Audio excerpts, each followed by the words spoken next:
Welcome to Saravanas kitchen. இன்றைக்கி நம்ம மாவிளக்கு எப்படி ரெடி பண்ண போகிறோங்கிறது தான் பார்க்க போகிறோம்.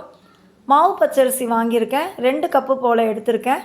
இதை நல்லா 2-3 தடவை கழுவிட்டு தண்ணியில் ஊற வச்சிடலாம். கரெக்டாக 1 மணி நேரம் போல் ஊறிச்சு. இந்த மாதிரி கையில் எடுத்து அரிசியை க்ரஷ் பண்ணி பார்க்கணும். பார்க்கும்போது பாருங்கள், க்ரஷ் ஆகிடுச்சு, 2-3 இந்த மாதிரி ஆகிடுச்சு பாருங்கள். இதுதான் கரெக்டான பதம். இப்போ நல்லா ஊறிடுச்சு அரிசி. இதை ஒரு ஒயிட் கிளாத் விரிச்சிட்டு அதை அரிசியை போட்டு நல்லா ஸ்ப்ரெட் பண்ணி விட்டுறலாம்.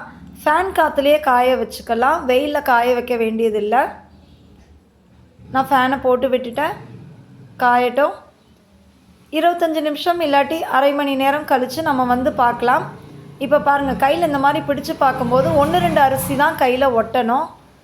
இந்த மாதிரி தான், இதுதான் பதம்.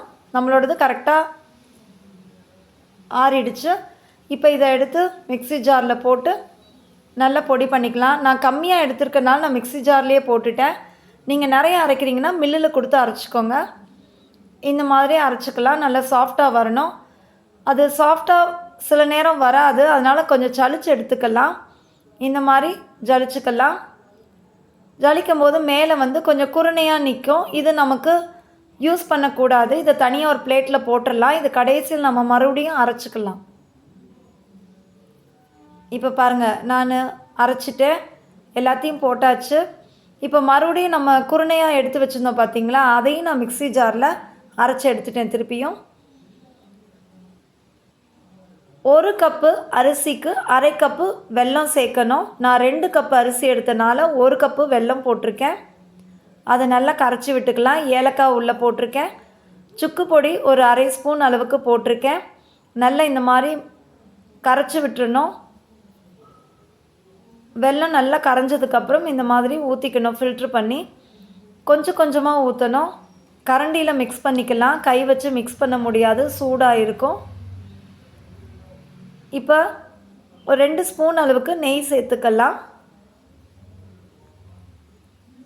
கை பொறுக்கிற சூடு வந்ததுக்கப்புறம் நம்ம கையிலே பிசைஞ்சு விட்டுக்கலாம். இப்போ நான் கையிலே பிசைஞ்சிட்டேன். இதை எடுத்து நான் ஒரு பவுலில் வச்சுருக்கேன். இப்போ பாருங்கள், இந்த மாதிரி பிடிச்சிக்கணும்.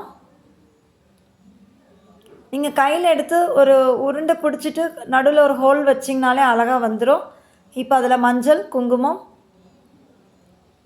எங்கள் வீட்டு பக்கத்தில் அம்மன் கோயில் இருக்குது.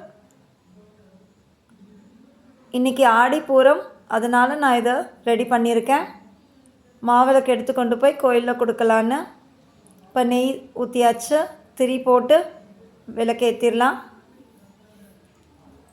ஆடிப்பூரத்தன்னைக்கு அம்மனுக்கு வளையல் கொடுக்கணும்னு சொல்லுவாங்க, அதனால் வளையலும் வாங்கி வச்சுருக்கோம். சும்மா கொடுக்கக்கூடாதுன்னு வெத்தலைப்பாக்கும் வச்சுருக்கோம். இப்போ வீட்லேயே மாவிளக்கு ஏற்றிட்டு கொண்டு போய் நம்ம கோவிலில் கொடுத்துட்டு வருவோம்.